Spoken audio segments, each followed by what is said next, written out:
Hey everyone, it's Casey. It's been a while since I made a video, and I've had a couple milestones pass and a couple new things happen with me. So I figured I'd just do a quick little update and talk about what's going on. So I have now passed 2 months since I had top surgery and 4 years since I started testosterone. I didn't make videos for those, but I think I might do a little short update on another video about those. Um, Something that I wanted to talk about for this specific video is that I've changed the type of testosterone that I've been taking, and so I wanted to get into the details of that a little bit more. So there's a couple different types of testosterone that are generally used in the trans community. You can use a topical gel, and usually people will put that like on their arms or on their chest or something, and that's something that you have to use daily. Or you can use injections, which is what I had been doing for a while.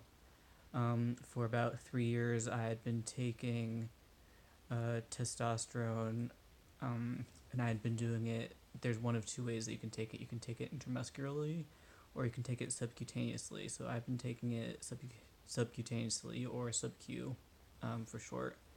And so because I did it subQ, I was taking it once a week. I would give myself an injection, and oftentimes with sub-Q you do it once a week and you do 0.25 milligrams versus when you do it IM, oftentimes you do it every other week and you do 0.5 cc's or 0.5 milligrams. So I had been doing sub-Q for a while, and then I was going to be away out of the country for a little while, and I was a little concerned about the availability of taking testosterone with me, and if something were to happen to the vial I was taking, if it broke or something, that perhaps I wouldn't be able to get a refill in another country. And so I made the decision to switch over to Testopel injections. And those aren't quite as commonly used in the trans community. I think it's just because it's more difficult to get to. And cost wise, of the three types I've mentioned, injections tend to be the cheapest, and then the gel tends to be more expensive, but Testopel is like the most expensive. If I wasn't on good health insurance, then I think it'd be, I can't remember, it's either like $600 or $900 each time I need to take it. So it is cost prohibitive if that's an issue for you. If you don't have good health insurance and if you don't have a lot of money, that may not be an option. But about a year ago, I switched over to this, and it's been pretty good. So I go in every 3 months to see a nurse practitioner. She's the only one in the area that has been trained to do it. She's actually recently trained somebody else who's going to be learning to do it, but they haven't started doing it themselves yet. But I see this one woman, and she's great. She works mostly with trans people, and so this is what she does most of the time: is give these Testopel insertions. And technically, it's an in-office procedure. And what happens is that I go in, and the Testopel is, they kind of look like large grains of rice, or I've heard them described as like Tic Tac size. They're kind of a little bit smaller than that. But they're small, they're like, that big, and I get 8 of them inserted into, again, the subcutaneous layer, the fatty layer of my butt cheek. Uh, so I get 8 of those pellets inserted, and so the nurse practitioner will give me a bunch of lidocaine shots to start off with, and that just numbs the area. And then she makes a very, very, very small incision. It's only a few millimeters. It's like maybe that long of an incision, so it's very small. And you use like this hollow tube where you can insert the Testopel into, and so she does it 2 times, and they make kind of like a V track. So she's gonna go in here, and she'll go in one direction, and she'll insert 4 pellets, and she'll take it out, and she'll switch, and she'll go in the other direction and insert the other 4 pellets.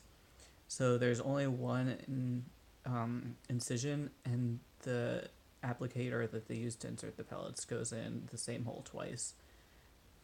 And those pellets slowly dissolve over time. And for me, we found that inserting 8 pellets will kind of keep my T levels at a good level amount for the time period that it lasts. And for most people, it's going to last around like 3 months or so. It could be a little more, it could be a little less, depending upon how long it takes your body to absorb them. But for me, it's worked out to be about 3 months, and I take 8 pellets. And so I've been doing that for about a year now, and it's been going smoothly, it's been going fine and everything. And it's nice not to have to do the injections every week. I did mention that with my insurance, I have good insurance right now, and it's been really helpful with that. I'm actually going to be losing this insurance soon, which is a bummer. And with that, I don't know what I'm going to be able to do in the future. It depends what kind of health insurance I'm going to be able to have access to. Chances are I'm going to have to stop the Testopel and go back to weekly injections, which is fine. It's the cheaper option, and it's what will be available to me. But the Testopel has been very helpful, just in terms of, it's not something that I have to think about all too often. When I was doing the weekly injections, I'd have to set an alarm on my phone every week because I would just forget to do it otherwise. And so this is good. I just, I go in to see the nurse practitioner, she does it for me, and then I call the next day and I make an appointment 3 months out and I go back in. But that's mainly what I want to talk about, is that I have started this new form of testosterone, and it hasn't changed the effects of testosterone on my body. It's still testosterone entering your system. It's just entering your system in a different way. So I've still been having the same changes and everything from testosterone, and I think I will be doing, even though it's been about 4.5 years that I've been on now, but I think I may do another update video. Not that a whole lot has changed, but just to kind of try and keep things somewhat consistent, which is turning and to be a bit of a joke for this channel because I almost never make videos even though I want to. But that is what's happening in terms of the testosterone. I do have one more video that I'm definitely going to be making. I'm going to be having another surgery, so I wanted to talk about that, but that's going to be for another time. So for now, this has been my experience with the Testopel injections. I do have a video of the procedure that I'm thinking about uploading. Before I started, I went with a friend of mine who sees obviously the same person because she's the only one around that does the Testopel insertions. And my buddy actually let me follow them to their appointment and let me record the procedure. And it's a short video. It's, I think, 8.5 minutes long. It really doesn't take very long, this procedure. It's really fast, especially with the person I see. She does it so often. She's very good at it. But my buddy let me record it, and I'm going to ask them and see if they're okay with me uploading it to YouTube. You can't see their face or anybody's face or anything like that, so you wouldn't know who they were.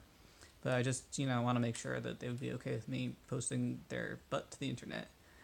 But I think it would be very informative for people just to kind of see. I know when I was looking into the procedure, there weren't a ton of videos online of how it's done, and for me personally, I just like to watch videos of something that's going to be happening to myself before I get it done, just so I know what to expect. So maybe I'll upload that in the future too. But stay tuned. There's going to be more updates, actually for real this time, because I've got a little bit more free time than I have in the past, and I really do want to keep up the videos because it's kind of nice to be able to look back and see what's been going on. But that's it for now. See you soon.